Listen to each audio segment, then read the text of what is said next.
Então, encerrando a leitura de hoje, capítulo 3, no livro de Números, vai falar aí os filhos de Israel e os levitas são escolhidos para o serviço do tabernáculo. Então, como a gente já tinha visto, né, levitas eram realmente escolhidos para esse trabalho. Os filhos de Arão aí encabeçando aí, Arão e seus filhos encabeçando esse trabalho, né? Capítulo 3. E estas são as gerações de Arão e de Moisés, no dia que o Senhor falou a Moisés no Monte Sinai. E esses são os nomes dos filhos de Arão. O primogênito dele é Nadab, depois Abiú, Eliezer e Itamar, 4 filhos de Arão. Esses são os nomes dos filhos de Arão, dos sacerdotes ungidos, cujas mãos foram sagradas para administrar o sacerdócio.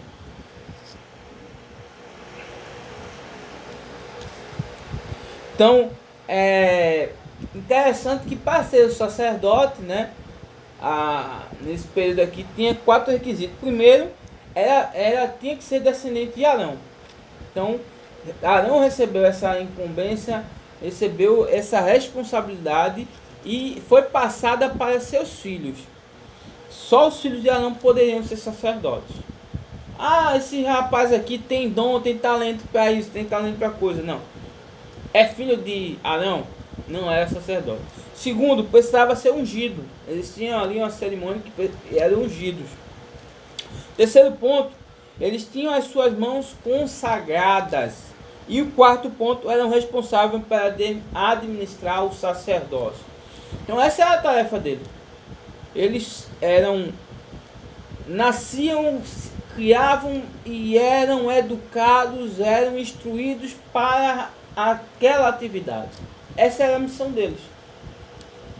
Tem gente que passa a vida toda atrás de uma missão, de um propósito. Eles já nasciam com esse propósito determinado por Deus. Mas Nadab, versículo 4, Nadab e Abiú, eles morreram perante o Senhor quando ofereceram fogo estranho perante o Senhor no deserto de Sinai. E não tiveram filho, porém Eleazar e Itamar administraram o sacerdócio diante de Arão, seu pai. Lembra que a gente leu lá que os filhos de Arão morreram? Foi Nadab e Abiú. Provavelmente não estavam fazendo ali o culto conforme Deus havia ordenado. Aqui fala fogo estranho. Então não praticaram o correto, como não tinham o zelo, o cuidado com as coisas de Deus, eles morreram. Mas aí Eliezer e Itamar mantiveram, administraram essa tarefa. E falou o Senhor a Moisés dizendo: faze chegar a tribo de Levi e põe-na diante de Arão, o sacerdote, para que o sirvam. Então, esse trabalho era de Arão e seus filhos. Ele tinha 4 filhos. Era pesado. Imagine, construir todo aquele tabernáculo, desmontar e montar, fazer todo o culto, todo o sacrifício, todos os dias. Era pesadíssimo. E além do mais, ele perdeu 2 filhos. Então ia ficar ainda mais pesado. Então Deus levantou essa tribo aí, chamada tribo de Levi, para estar ali apta para servir a Arão, né, no serviço do tabernáculo. E tenham cuidado da sua guarda e da guarda de toda a congregação, diante da tenda da congregação, para administrar o ministério do tabernáculo. E tenham cuidado de todos os utensílios da tenda da congregação e da guarda dos filhos de Israel, para administrar o ministério do tabernáculo.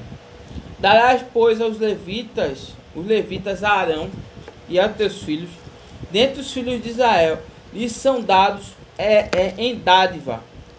Mas a Arão e seus filhos ordenarás que guardem o seu sacerdócio, e o estranho que se chegar morrerá. Ou seja, por mais que ele servisse, estivesse ali ao lado, ali presente, trabalhando em todo o serviço do tabernáculo, os levitas não tinham o direito, não tinham os deveres do dos sacerdotes.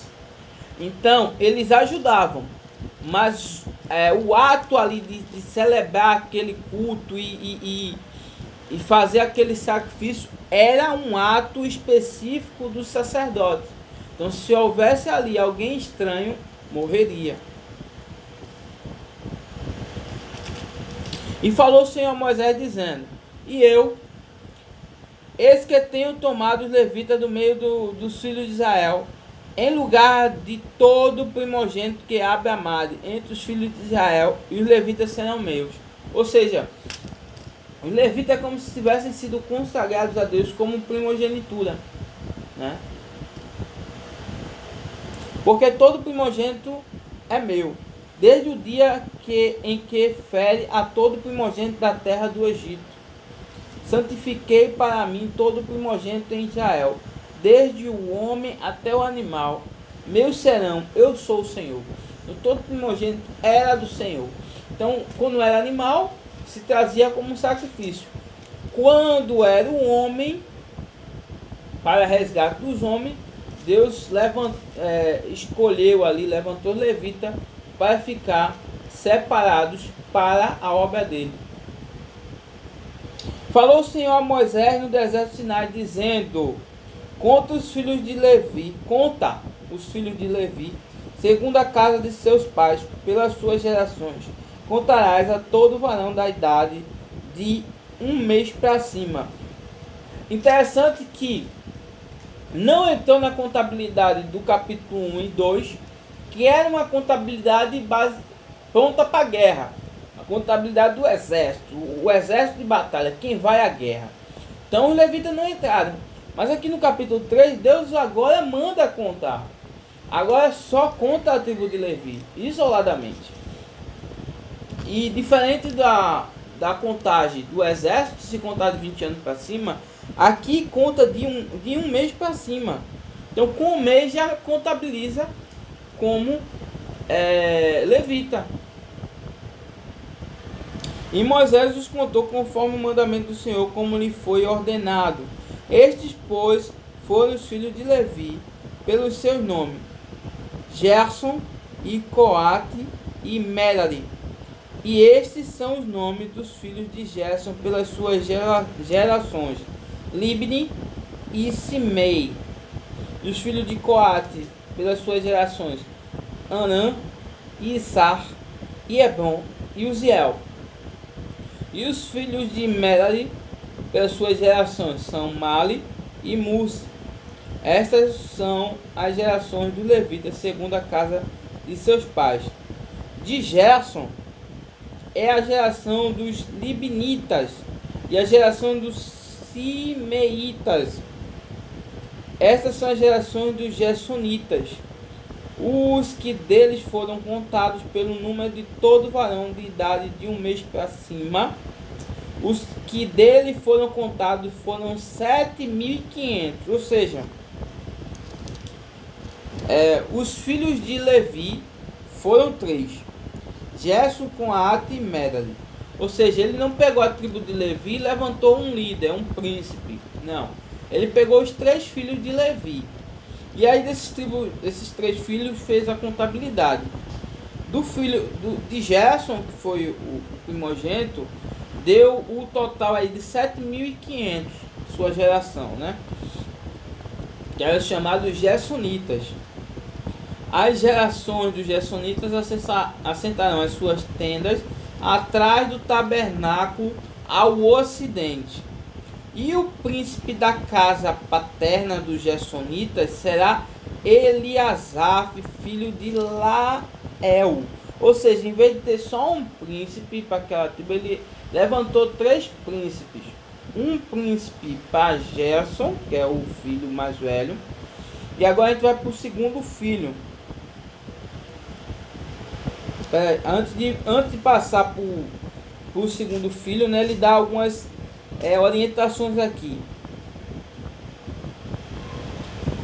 E a guarda dos filhos de Gerson na tenda da congregação será o tabernáculo e a tenda e a sua coberta e o véu da porta da tenda da congregação, e as cortinas do pátio, e o pavilhão da porta do pátio, que estão junto ao tabernáculo, junto ao altar em redor, como também as suas cordas para todo o serviço. Então veja, a guarda, a responsabilidade, a manutenção, a proteção.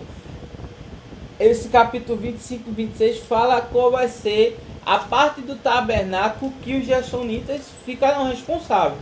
Então 7.500 homens responsáveis por essas partes do tabernáculo. Já o outro filho é o Coate, é a geração dos aramitas, e a geração dos Isaritas, e a geração dos Hebronitas, certo? A geração do Uzelita e as gerações dos Coatitas. Essas são as gerações do Coatita, ou seja, esses nomes estranhos que eu falei são como eram chamados aqueles povos que eram filhos daquele filho de Coate, e todos eles são chamados de Coatitas. E os Coatitas, né, contabilizados aí de um mês para cima de idade, eles são 8.600 que tinham cuidado da guarda do santuário. As gerações dos filhos de Coatita assentaram suas tendas ao lado do tabernáculo na banda do sul. E o príncipe da paterna geração dos Coatitas será Elisafã, filho de Uziel. Então o príncipe aí, Elisafã, é o príncipe dos Coatitas. E aí nós temos agora o versículo 34, falando aqui, a guarda será a guarda dos Coatitas, né? A responsabilidade dele, qual é? Será a arca, a mesa, o castiçal, enquanto os outros ficaram responsáveis mais por cortina, os véus, essas coisas. Os Coatitas ficaram responsáveis pelos utensílios, a arca, a mesa, o castiçal, eles que deviam carregar os altares, os utensílios do santuário com que ministram, e o véu com todo o seu serviço. Também tem uma parte do véu que ele é responsável. E o príncipe dos príncipes de Levi será Eleazar, filho de Arão, o sacerdote. Terá a superintendência, olha, sobre os que têm cuidado da guarda do santuário. Então veja, que cuidado ele teve com a tribo de Levi. Era uma tribo numericamente menor, escolhida para uma tarefa Por que eu falo menor? Porque essa contabilidade é de homens de um mês para cima, ou seja, aquela contabilidade que a gente contou das outras tribos foram de 20 anos para cima. Aqui de um mês já começa a contar. Então, a preocupação de levantar não só um príncipe para cada filho do Levi, mas também o príncipe dos príncipes, que seria Eleazar, que é o filho mais velho de quem? De Arão. Certo? Seria o príncipe de toda a tribo de Levi. O príncipe dos príncipes. Né? Então, ele não escolheu apenas um príncipe, escolheu 4 príncipes, um para cada filho e um príncipe para comandar tudo. E por fim, o último filho de Levi, dos levitas, é Merari. É a geração dos Malitas e a geração dos Musitas. E essas são as gerações de Merari. E os filhos dele foram contabilizados no número de 6.200, né, que tivesse um mês para cima. E o príncipe desses filhos, desse filho de Levi, o Merari, será Zuriel, filho de Abiail. Assentarão as suas tendas ao lado do tabernáculo da banda do norte.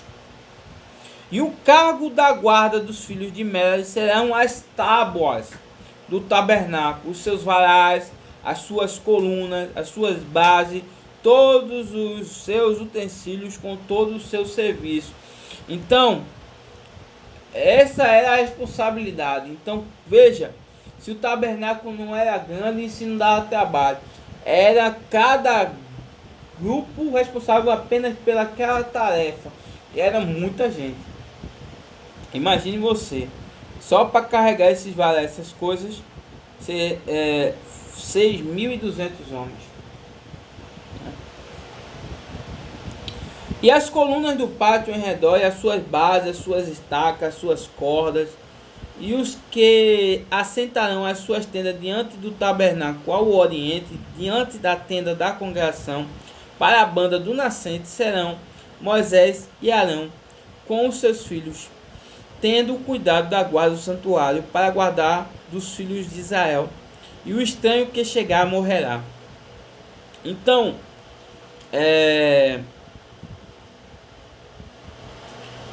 ao oriente ficou Moisés com Arão, sua família, né? A família de Moisés com Arão. Então ficou a cada ponta, né? Um filho de Levi ficaria acampado, e ficou ali só uma parte que ficou para onde Moisés e Arão iriam acampar, ao oriente.